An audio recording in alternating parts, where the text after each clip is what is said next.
Pessoal, hoje a gente vai falar sobre teoria dos conjuntos, né? Dentro da teoria dos conjuntos, os termos conjuntos e elementos são termos primitivos, né? Mas o que seria um conjunto, né? Um conjunto é um agrupamento de elementos. Por exemplo, eu tenho o conjunto das vogais, né? A vogal A, E, I, O, U são elementos, né? Do conjunto vogal, né? Vogais, né? E eu posso fazer dois tipos de representação, né, desses conjuntos, né? Uma é pelo diagrama Venn, né, que é essa forma que a gente expôs aqui. E a outra representação é apresentar o conjunto com os elementos, né, separados por vírgula, né, dentro de chaves, né? E aí a gente tem a relação de pertinência, né? Essa relação de pertinência é a relação entre elementos, né, e conjunto, né? A gente vai ter dois símbolos para representar essa relação, né? Que é o símbolo do pertence e o símbolo do não pertence. Por exemplo, eu posso falar que o elemento A, ele pertence ao conjunto V das vogais, né? O elemento E, ele pertence ao conjunto das vogais. Mas o elemento B, ele não pertence às vogais, né? A gente vai ter vários tipos de conjunto, né? Por exemplo, esse conjunto aqui é um conjunto que possui 1, 2, 3, 4, 5 elementos, né? Mas conjunto pode ter quantos elementos forem necessários aí, né, para definir esse conjunto. E a gente tem, dentro dessas definições de conjunto, o conjunto unitário. O conjunto unitário é o conjunto que ele é formado por apenas um elemento, né? E a gente também vai ter o conjunto vazio, né? Esse conjunto vazio, ele não possui nenhum elemento, né? A representação dele, a gente ou representa ele com chaves sem nada dentro, né? Ou com esse símbolo aqui, que é um zerozinho cortado aqui, né?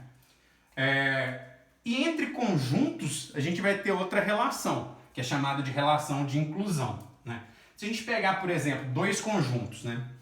Esse conjunto A e o conjunto B.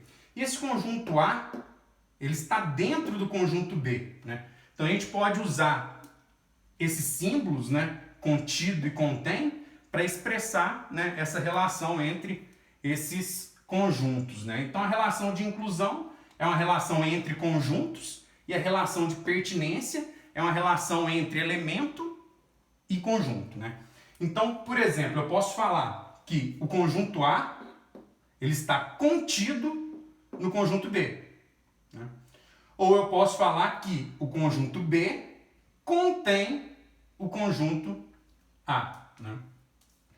E dentro desses conjuntos, né, por exemplo, um conjunto A qualquer aqui, eu posso identificar vários subconjuntos dentro de um mesmo conjunto, né? E esses subconjuntos, o conjunto vazio e o próprio conjunto, são subconjuntos deste conjunto, né? Por exemplo, aqui, se eu pegar esse conjunto aqui, ó, esse conjunto A, né? Esse conjunto A ele tem 3 elementos, né? Os números 1, 2 e 3. Quem são os subconjuntos de A? O conjunto vazio e ele mesmo, né? O A. Então, ó, vou subdividir aqui A1, A2, A3, A4, entre subconjuntos, né? Então, olha só, eu tenho o conjunto vazio, eu tenho o próprio conjunto completo, né? Eu tenho o conjunto unitário dos elementos, né? Conjunto do número, subconjunto, né?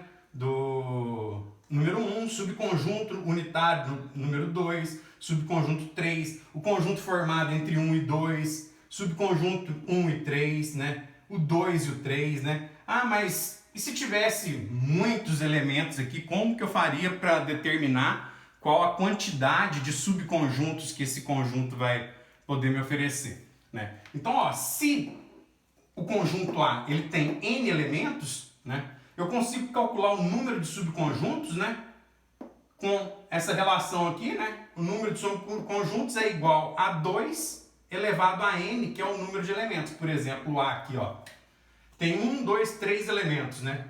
Então, ó, meu N aqui é igual a 3. Então, meu número de subconjuntos vai ser igual a 2 elevado a 3, né? 2 elevado a 3 dá 8. A1, A2, A3, A4, A5, A6, A7 e A8.